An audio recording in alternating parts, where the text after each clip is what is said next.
I thought we had it all, then I found out my boyfriend was cheating with a coworker. It was supposed to be just another cozy Friday night like the hundreds before it. Harrison and I had been together for 3 years, and everything about us screamed perfect couple. We were looking at houses, picking out paint colors, imagining our future.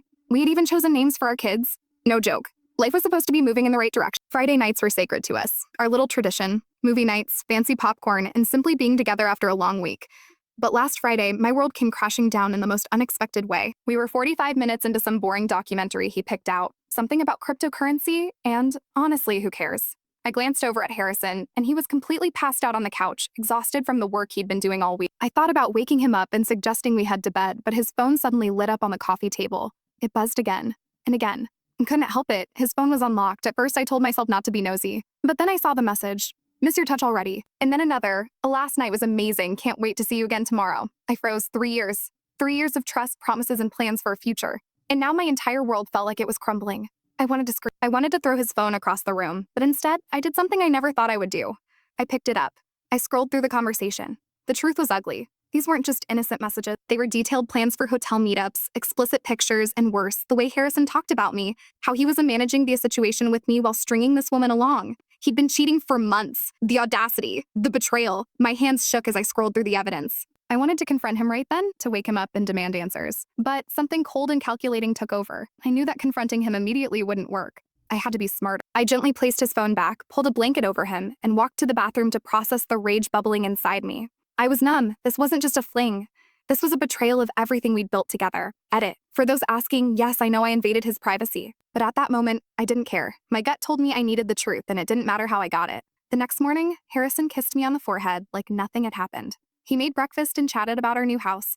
I smiled, but inside, I was seething. He had no idea what I knew. It was like playing a part in a bad movie, and I was the actor. After he left for the gym, I called my best friend Sally. I needed someone to talk to. She came over, and we spent hours digging through our joint credit card statements. It was like opening Pandora's box. Expensive dinners at restaurants I didn't recognize, Uber rides at odd hours, and a hotel charge from last weekend when he told me he was on a business trip. It all came together in a horrible, sickening picture. Sally, always the voice of reason, suggested I wait. I needed more evidence. I couldn't just confront him and let him gaslight me. I had to make him face the consequences of his actions. Update. The house deposit is in escrow, and I've already consulted a lawyer. I'm covering my bases, making sure I'm protected financially before I do anything drastic. I played the role of the perfect girlfriend for the next few days. I made his favorite dinner, smiled when he texted, and smiled at his phone, pretending I didn't know who he was texting. But I did. I knew everything. Every time he smiled at his phone, I was reminded of the woman on the other side of those messages. I told him I might be going on a work trip next weekend.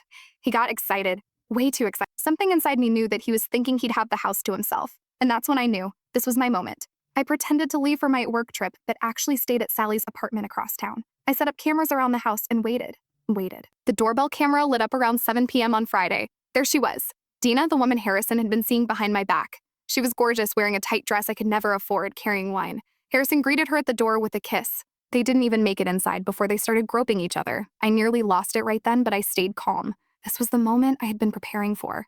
I had everything recorded. The kiss, the plans, the admission that this was their time to finally be alone. They were all in the house we were supposed to share. I was done. I spent the next few hours meticulously executing my plan, withdrawing from the house purchase, securing my portion of the joint savings, and getting out all my personal belongings. I wasn't interested in fighting over stuff. I was fighting for my dignity, for my future. I left a note for Harrison, letting him know I wasn't going to tolerate being lied to anymore. I blocked him everywhere: phone, email, social media.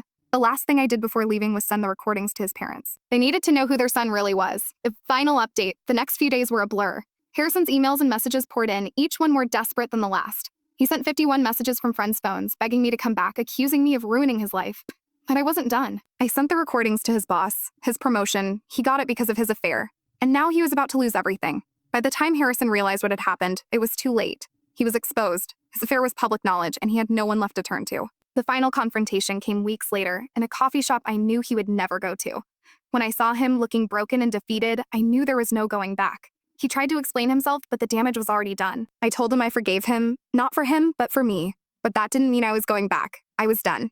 Epilogue: now I'm living on my own. The house we were supposed to buy, it's sold to someone else. The life I thought I was building with Harrison is gone, but I'm free. I've started therapy, and I'm finally healing from the betrayal that nearly destroyed me. As for Harrison, he's in Seattle now, far away from the life he destroyed. He doesn't get a second chance.